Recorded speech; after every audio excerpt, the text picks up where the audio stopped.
Hi, welcome back. In this video, I'm gonna talk about 5 biggest reason why a startup fails. इसमें मैं 5 ऐसे reasons के बारे में बताऊंगा जो एक startup के failure का कारण बनते हैं. Okay?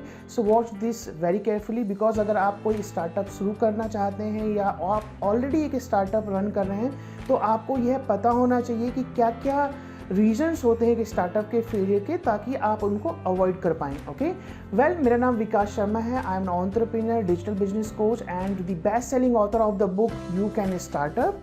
And if you are new in this channel, I request you to subscribe this channel because this is the channel where you get the complete practical knowledge of startup and business. Okay, so let's start. The first reason is running out of the cash. Okay, so बहुत सारे entrepreneurs अपना startup शुरू करते हैं, वो पूरा पैसा अपने स्टार्टअप को शुरू करने में लगा देते हैं, बाद में उनके पास पैसे खत्म हो जाते हैं, वो अपने बिजनेस को, अपने स्टार्टअप को सस्टेन नहीं कर पाते हैं और आगे नहीं बढ़ पाते हैं. ये सबसे बड़ा रीज़न है कि पैसे खत्म होना. बहुत सारे businesses just because they run out of the cash, they die in the middle. Okay, in spite of having the good products, good services and awesome after sales support. Okay, so देखिए, एक as an entrepreneur आपको ये पता होना चाहिए कि आपको business और अपना स्टार्टअप शुरू करने के लिए कितना पैसा चाहिए, उसको रन करने के लिए कितना पैसा चाहिए और एक सस्टेनेबल पोजीशन तक पहुंचाने के लिए आपको कितने पैसे की ज़रूरत है, ये आपको पहले ही पता होना चाहिए.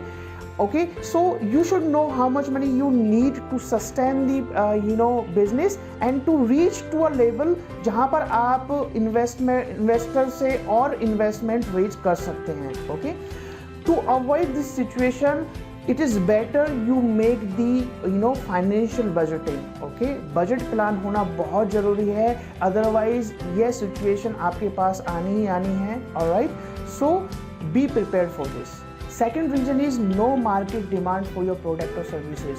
बहुत सारे बिजनेस इसलिए बंद हो जाते हैं कि उनके प्रोडक्ट और सर्विसेज की मार्केट में कोई डिमांड नहीं होती है. देखिए, आप पूरी मेहनत करते हैं अपना प्रोडक्ट बनाने में, अपनी सर्विसेज को लॉन्च करने में, बट जब आपको पता चलता है कि आपने जो प्रोडक्ट बनाया, जो मेहनत की और जो प्रोडक्ट और सर्विसेज आपने बनाई, उसकी मार्केट में कोई ज़रूरत नहीं है, कोई डिमांड नहीं है, then it is very very very critical situation for you.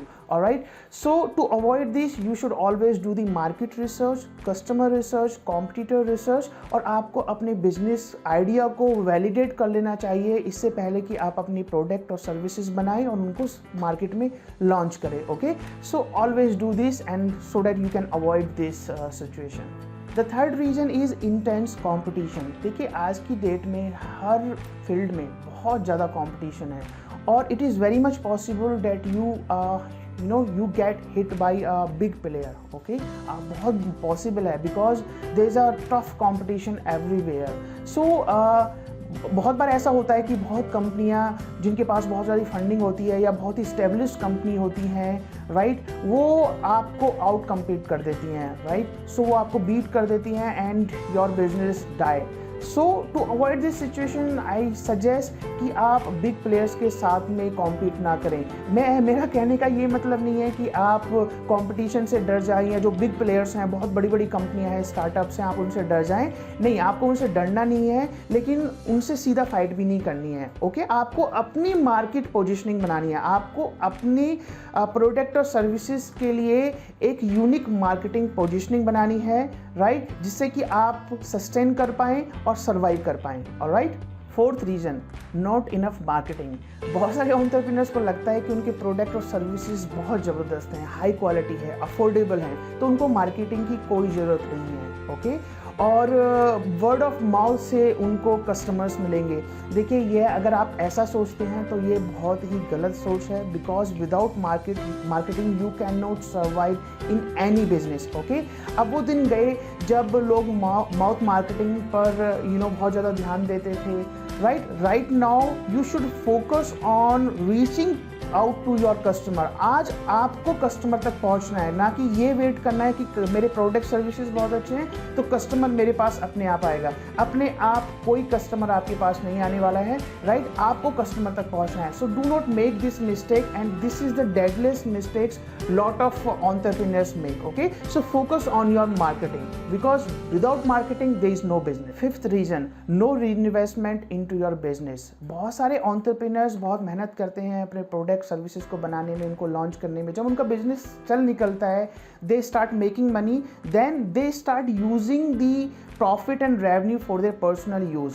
Okay, personal use से मेरा मतलब वो नहीं है जो आपकी डेली नीड्स हैं, जो आपकी ज़रूरतें हैं ही, जैसे कि घर चलाना आपको, ओके राइट। उनके अलावा भी वो बहुत सारे पैसे बर्बाद करने लगते हैं, लग्जरीज में इन्वेस्ट करने, मतलब स्पेंड करने लगते हैं। They spend on luxury vacations, they spend on luxury things, right.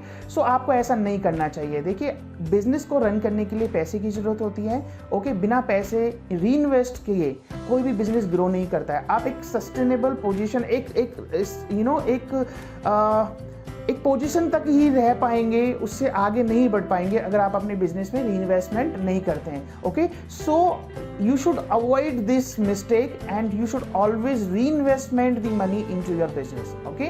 So these were the 5 major reasons why a startup fails. I hope it is very clear to you.